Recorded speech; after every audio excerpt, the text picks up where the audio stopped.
잘 지내셨습니까? 벌써 5월 달도 지금 둘째 주 지나가고 있죠? 어버이날 어젠데 잘 지내셨는지, 부모님 찾아뵙고 같이 식사라도 하셨는지 모르겠네요. 어린이날 물론 잘 쉬셨겠고, 자, 이제 또 쉬는 날이 언제 있습니까? 거의 다 쉬었죠, 이제. 6월 달에 저거 있죠? 지방선거 때문에 하루 쉬는 날이 있겠네요. 그 다음엔 5월 달에 쉬는 날이 없습니다. 다가오는 이제 15일 날은 뭡니까, 여러분들? 5월 15일. 학생들한테는 좀 중요한 날이라고 볼 수가 있겠죠. 스승의 날이죠.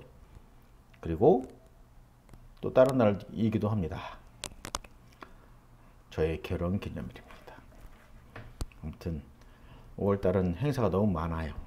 그래서 행사 있을 때마다 식사를 하게 된다면은 밥을 아마 술을 상당히 많이 먹지 않을까 그렇게 생각이 됩니다. 5월 지금 우리가 이제 9일 내일은 11일 11일 둘째 주가 돼서 5월달 아주 그냥 풀로 이렇게 잘 지내고 있는데, 5월 넷째 주의 일정상 여러분들하고 같이 모이는 그러한 일정을 지금 잡아놓고는 있습니다. 24, 25 이제 대면 수업하는 그 주간으로 해갖고 했는데, 여러분들 일정 다시 한번 마무리 지어 주셨으면 좋겠습니다. 오늘은 이제 10주차 들어가겠습니다. 10주차 들어가기 전에 잠깐 저번 주에 뭔 수업을 했는지 한번 보도록 하겠습니다. 표본 추출에 대해서 저번 시간에 수업을 했습니다. 여기에는 이제 모집단이라는 그러한 용어도 나오죠. 모집단이라는 건 연구 대상 전부를 포함하고 있는 모집단, 집단을 모집단이다. 전체를 모집단이라고 하고 있고, 이 모집단 전체를 다 조사하고 할 수 없기 때문에 어떻게 조금이라도 이렇게 정확한 그 모집단을 대표할 수 있는 그러한 샘플 표집하는 것을 표집이라, 표본 추출 또는 표집이라고 한다, 이렇게 얘기를 했습니다. 모집단하고 샘플, 표집, 이거를 알고 계시면 좋을 것 같고, 표본 추출 이용하는 조사가 선호되는데 세 가지 이유. 무엇보다도 표본 추출을 이용한 조사가 전수조사에서는 훨씬 경제적이다. 전수조사를 할 수가 없겠죠. 너무 많은 데이터를 갖고 있기 때문에. 그래서 경제적이다. 다음에 표본 추출을 사용하여 조사하는 게 전수조사보다 훨씬 더 어떻겠습니까? 신속하고 정확한 조사가 가능하게 된다. 그렇습니다. 그리고 사회 조사에 있어서 많은 경우 연구자가 자신이 관심을 가지고 있는 연구 대상 전체를 정확하게 확정하기 힘든 경우가 많기 때문에 표본 추출 조사를 한다. 이렇게 알고 계시면 될 것 같고요. 이게 그냥은 또 안 넘어가네.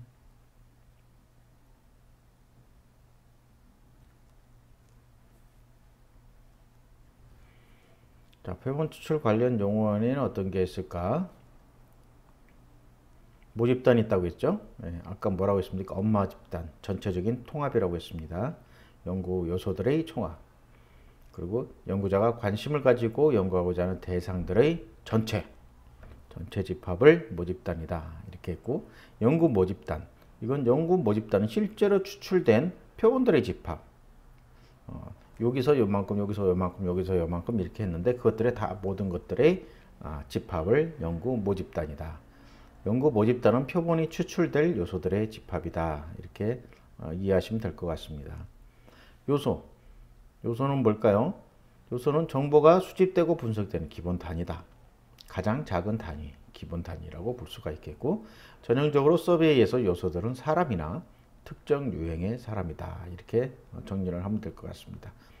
10살 이하의 아동에 대한 학대 사례로 규정할 경우에 10살 이하의 아동이 그 요소가 되죠. 왜냐하면 그 사람이죠. 10살 아동에 대한 학대 사례잖아요. 그래서 누구? 10살 아동. 이게 하나의 요소가 될 수 있다. 이렇게 보시면 될 것 같습니다. 표본 추출 단위는 표본 추출 단계에서 고려되는 요소나 요소들의 집합이다. 표집틀. 표집틀은 표집이나 표집의 일부 단계로부터 추출된 표본 추출 단위의 실제적인 목록. 이게 그러니까 표집이나 샘플링이죠. 샘플의 목록. 이런 걸 표집틀이라 이렇게 보시면 될 것 같습니다. 관찰 단위는 또는 자료 수집 단위는 정보가 수집되는 하나의 요소 또는 요소들의 집합입니다. 변수. 항상 이런 얘기를 많이 쓰죠. 변수. 변수는 상호 배타적인 속성들의 집합입니다. 즉 남자, 여자, 성 이거는 변할 수가 없죠. 동질적인 성격이 아닙니다. 그렇다고 반대된다고 하기는 좀 그렇고 같은 거를 두 가지를 가지고 있을 수 없는 그런 성격을 상호 배타적인 속성들이라고 하는데 그 속성들의 집합을 변수라고 하고요. 통계치는 표본 추출이 가지고 있는 값, 그 모수라는 것은 또 모집단이 가지고 있는 값, 이걸 통계치와 모수라고 할 수 있습니다. 표본 추출 과정. 처음에 뭡니까? 모집단을 확성합니다. 그리고 표집틀을 선정을 하고 표집 방법을 결정을 하고 표본 추출 크기를 결정을 합니다. 그 다음에 표본 추출을 한다. 표본 추출 절차입니다. 이거는 표본 추출 절차 및 대표성에 대한 예를 이렇게 들은 게 있습니다. 표본 추출에 얼마만큼 정확해야 되냐 요거를 나타내는 예라고 볼 수가 있겠고 표본 추출의 대표성이다. 대표성의 용어는 정밀하고 과학적인 의미가 아님에도 불구하고 일반적으로 표본 추출에 대한 논의에서는 유용한 개념이라고 할 수가 있겠습니다. 대표성이 없으면은 그 연구는 조금 잘못된 연구라고 볼 수가 있겠죠. 그 모집단에 대한 대표성을 가져야 된다. 이렇게 보시면 될 것 같습니다.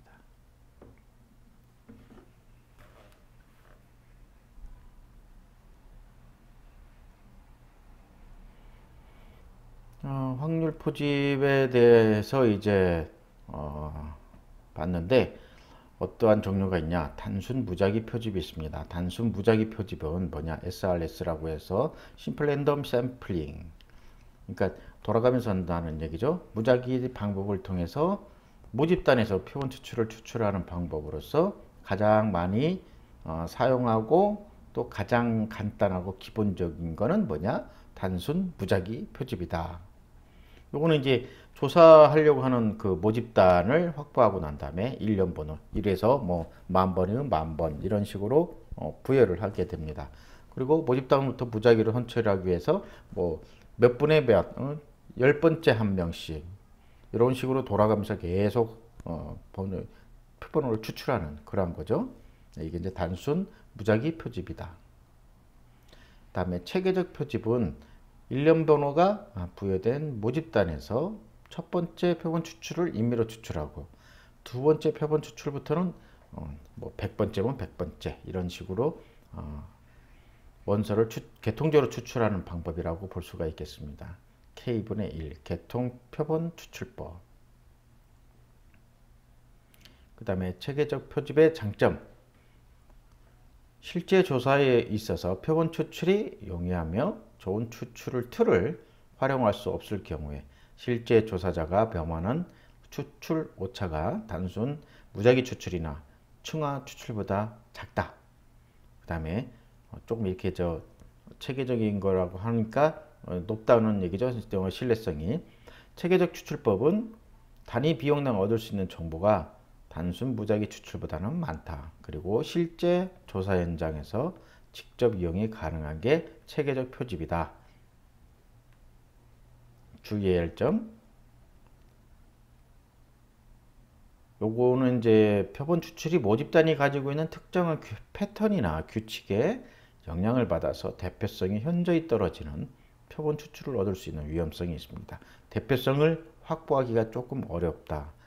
주의를 해야 된다. 이렇게 생각하시면 될 것 같아요. 그 그 다음에 군집 표집이 있습니다. 모집단의 대상들을 여러 개의 집단 또는 군집으로 묶어서 군집들을 추출 단위로해서 확률적인 방법으로 표본 추출 군집을 추출한 후에 추출된 표본 추출 군집 내의 대상들을 표본 추출로 선택하는 방법, 군집. 어떨 때 효율적인가?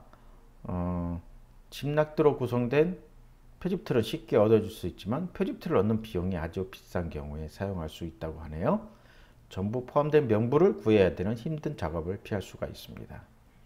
군집 표집에서는 각각의 표본 추출 단계에서 해당 군집 명부만 확보하면 될 수 있기 때문에 여러 가지 힘든 작업을 피할 수가 있다. 두 번째로 표집틀뿐만 아니라 원소들 간의 거리가 멀어서 관측값을 얻는 비용이 증가하는 경우에 매우 유용하다고 할 수 있습니다. 최종적으로 선발된 요소들이 단순 무작위 표집을 사용했을 때보다 질의적으로 적게 분산이 됩니다. 그러므로 군집 표집은 시간과 노력을 많이 절감할 수 있다. 장점이죠. 이 사례를 봤었습니다. 그 다음에 층화 표집. 이거는 모집단 내의 상이하고 이질적인 원소들을 중복되지 않도록 동질적이고 유사한 원소들로 묶은 여러 개의 하위 집단으로 나눠서 층, 그러니까 1층, 2층, 3층, 4층 이렇게 형성해서 각 층으로부터 단순 무작위 추출에 의해 표본을 추출하는 방법을 층화 추출법이다. 이렇게 정의를 할 수가 있겠습니다. 특징으로는 층별 결과 분석으로 각 층별 비교가 가능하고요. 그 다음에 각 층별로 이제 있으니까 1층은 어떤 특성, 2층은 또 어떤 특성이 있다, 3층은 또 어떤 특성이 있다. 이런 걸 다 비교할 수가 있겠죠. 그리고 조사 대상이 되는 표본 추출의 관리가 용이합니다. 이 1층에서 한 거는 당연히 1층에서 사용하면 되고 여기 자료는 이렇게 했구나 하면서 관리가 용이할 수가 있죠. 여러저러 여기저기 흩어져 있는 것보다 조사의 정도가 높아지고 고려해야 될 점. 층 내에는 동질적으로 하고 층간은 이질적으로 층을 구성합니다. 층의 크기는 이제 균등하게 구성을 해야 되겠다. 이렇게 해서 확률 표집까지는 했고요. 그리고 오늘은 비확률 표집으로 할 거죠? 잠깐만요. 저걸 지워야 되겠습니다. 비확률 표집. 모집단에서 표본을 추출하는 과정에서 확률 이론에 근거한 무작위 표집. 앞에 잠깐 복습했을 때 무작위 표집 방법이 있다고 했죠. 이것을 전혀 사용하지 않는 표집 방법을 비확률이다. 그러므로 비확률 표집은 연구자가 관심을 가진 변수와 직간접적으로 관련된 수많은 요인들을 표집 과정에서 거의 통제할 수 없기 때문에 모집단에 대한 표본 추출의 대표성은 낮을 수밖에 없습니다. 자, 근데 그럼에도 사회사업은 대규모의 사회 서베이에서 여론조사라든지 설문조사 이런 거죠. 사회 서베이에서 사용되는 확률 표본 추출들의 종류를 선택하는 것이 가능하지 않은 상황 속에서 비확률 표집 방법을 자주 사용하게 됩니다. 자, 우리가 무주택자에 대해서 연구한다고 가정해 볼 때 무주택자에 대해 관한 모든 목록은 이용할 수가 없고 여러분은 스스로 그런 어떤 목록을 또 만들 가능성이나 그러한 능력도 안 됩니다. 더구나 확률 표집이 가능함에도 불구하고 적절하지 않을 때도 있습니다. 많은 상황들 속에서 비확률 표집 절차가 필요하고 이런 선택에서 우리는 이 비확률 표집의 4가지 조건을 한번 보도록 할게요. 먼저 우발적인 표집이 있습니다. 이 우발적 표집은 비확률 표집 가운데서 가장 대표성이 낮은 표집입니다. 안 그래도 비확률 표집의 대표성이 낮은데 거기서 더 낮다. 우발적 표집입니다. 우발적 표집에서 추출된 표본 추출은 연구자에 의해서 계획적으로 수집된 게 아니고 표집이 이루어지는 시간과 장소에서 우연히 접근 가능했기 때문에 표본 추출에 추출된 것에 불과하다. 뭔 얘기냐? 계획적으로 나는 여기서 이만큼 해서 이만큼 갖겠다. 자료를 얻겠다. 이런 게 아니고 어느 장소에 딱 가보니까 지나가는 사람 막 아무 사람이나 무작위로 그 시간에 지나가는 사람 몇 명, 뭐 이렇게 해서 거기에서부터 이렇게 표본 조사를 하고 표집을 하는 그러한 일이기 때문에 우연히 접근한 거다. 그래서 표본 추출에 우연히 접근을 해서 우연히 그 장소에 있었고 우연히 그 시간에 있었기 때문에 표본 추출에 사용되는 그러한 경우에 불과하다. 이렇게 볼 수가 있겠습니다. 자, 그러나 이제 만날 수 있는 실험 대상자, 뭐 예를 들면서 길거리나 다른 장소에 사람들을 멈춰 세우는 방법 등에 의지하는 것은 너무나 자주 이용되고 있는데도 불구하고 아주 위험한 표집 방법입니다. 여러분들 그 길 가다가 인터뷰하고 뭐 여론을 이렇게 여론이 어떻습니까? 뭐 어떻습니까? 그 사람들 한 10명 정도의 그거를 물어봐요. 지금 시대 흐름이 어떻습니까? 물어보고 난데 그거를 확률 표집이라고 할 수가 있을까요? 비확률이죠. 우연히 그 자리에 지나간 사람이 그 사람들이 모든 국민을 대표할 수는 없습니다. 그렇기 때문에 아주 좀 위험한 표집 방법이라고 볼 수가 있겠습니다. 사람들이 구체적인 시기에 표집 시점을 지나가는 성격을 연구하기를 원하거나 가능한 덜 위험한 표집 방법들이 존재하지 않을 때, 어쩔 수 없을 때, 그때만 이제 정당화될 수가 있고요. 이런 방법의 적용이 가능하다는 근거가 있어서 정당화될 때조차도 조사자들은 그런 결과를 요거를 이제 보편화, 일반화하는 데는 주의를 기울여야 하며, 자, 이런 방법들과 관련된 위험에 대해서 독자들에게 환기를 시켜줘야 됩니다. 그리고 꼭 서베이라든지 이런 거 할 때 결론에 이거를 내줘야 됩니다. 안 그러면은 이거는 완전 대표성도 없고 일반화될 수도 없고 정당화될 수도 없을 그러한 확률, 비확률 표집 방법이었습니다. 우발적 표집이에요. 두 번째 이제 할당 표집입니다. 할당 표집은 표적 집단의 특성을 기술하는 일종의 행렬로 시작이 됩니다. 그 집단의 남성과 여성의 비율이 어느 정도인가, 그리고 다양한 연령 범주들, 교육 수준, 인종 집단들이 어떤 비율로 분리되는가를 기술하는 게 이제 시작이 됩니다. 자, 일단 하나의 행렬을 만들고 하나의 행렬의 각각의 셀에 상대적인 비율을 할당하면 우리는 어떤 주어진 셀의 모든 특징들을 가진 사람으로부터 자료를 수집할 수가 있습니다. 자, 어떤 주어진 셀에 가중치가 할당되고 그 가중치는 전체 집단에 대한 자신의 비율에 적합하게 합니다. 표본 추출의 모든 요소들의 가중치가 부여되면 전체 자료는 전체 집단의 합리적 대표성을 제공할 수 있겠죠. 여기에서는 이제 본질적인 문제가 나타나는데, 먼저 할당 틀, 요거는 다양한 셀들이 나타나는 비율이라고 하는데 할당 틀은 정확해야만 합니다. 이런 목표를 위해서 최신 정보가 필요하지만 이것을 수집하는 것이 대체로 어렵죠. 즉 모집단에 의해 알려져 있지 않은 변수로는 나눌 수 없다는 것입니다. 모집단의 모든 변수의 비율을 미리 안다는 것은 현실적으로 좀 불가능하죠. 둘째로 비록 그 집단의 자체 비율이 정확하게 평가되었음에도 불구하고 편향들이 어떤 주어진 셀들 내에서 표본 추출 요소들의 선택 속에 존재할 수가 있습니다. 즉 각각의 셀이 어떤 비율로 정확하게 할당되었다고 해서 그들이 가지고 있는 다양한 속성들까지 같다? 이거는 아니죠. 자, 이것은 할당 과정이 확률 표집으로 선택된 것이 아니고 비율에 의해서 의도적으로 표집했기 때문에 피할 수 없는 문제일 수밖에 없습니다. 바로 이 점 때문에 충화 표집과 다르게 표본을 선정할 때 무작위 추출 방법을 사용하지는 않습니다. 다음에 의도적인 표집이 있습니다. 자, 가끔 조사자는 모집단 그리고 모집단의 요소들과 조사 목적들의 성격에 대한 여러분 자신의 지식을 기초로 표본 추출을 선택할 수가 있습니다. 간결하게 표현하면 조사자의 판단과 연구의 목적에 근거하는 것이죠. 특히 어떤 질문지의 초기 디자인에서 다양한 응답자들에게 질문의 폭넓은 적용 가능성을 검사하기를 원할 수 있습니다.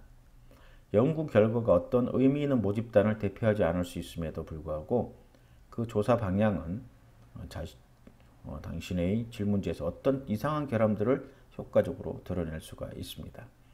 그러나 이런 상황들은 본 조사에서보다는 사전 검사에서 고려될 수가 있습니다. 어떻게 되냐? 예를 들어서 하위 집단이 많은 구성원들이 쉽게 확인될 수 있지만 그들 모두를 연구하는 것은 사실상 불가능하죠. 그리고 규모가 보다 큰 어떤 모집단의 작은 하위 집단을 연구하고자 한다고 가정할 때, 예를 들어서 이제 무주택자들에 대해서 연구하려고 하는데 많은 무주택자들은 도시의 특정 지역, 보호소 근처나 구세군 시설 또는 다른 사회복지 시설 같은 곳에서 많이 볼 수가 있습니다. 그러나 그들의 전부를 정의하거나 표본 추출을 추출하는 것은 실천 가능성이 없을 수 있죠. 노숙자이기 때문에. 가장 많이 볼 수 있는 노숙자 전부 또는 어떤 표본 추출을 연구함에 있어서 조사자의 목적을 위해 충분한 자료를 수집할 수 있습니다. 특히 연구가 탐색적이라면 시설 직원들에게 물을 수 있는데, 즉 직원들이 생각하는 사례들을 엄선하는 데 있어서 직원들이 잘 알고 있는 노숙자 모집단의 부분들을 대표한다는 사례들에 대해 직원들의 판단을 활용하기 위하여 그런 시설 직원들에게 물을 수도 있습니다. 노숙자를 표본 집단으로 하는 새로운 사회 서비스 재정을 확보하기 위해서 보조금 제안서를 작성하고 있다고 가정할 때, 그 재정 지원은 여러분들의 제안서가 그 지역사회에서 노숙자의 사회 서비스 속구에 대한 사정을 포함한다고 가정하면 기관의 부족한 재정과 제안서 제출 마감 날짜가 임박해 있다는 것을 감안하면 확률 표집을 이용해서 노숙자에 대한 지역사회의 광범위한 서베이를 수행한다는 것은 시간도 없고 또 그럴 만한 돈도 없습니다.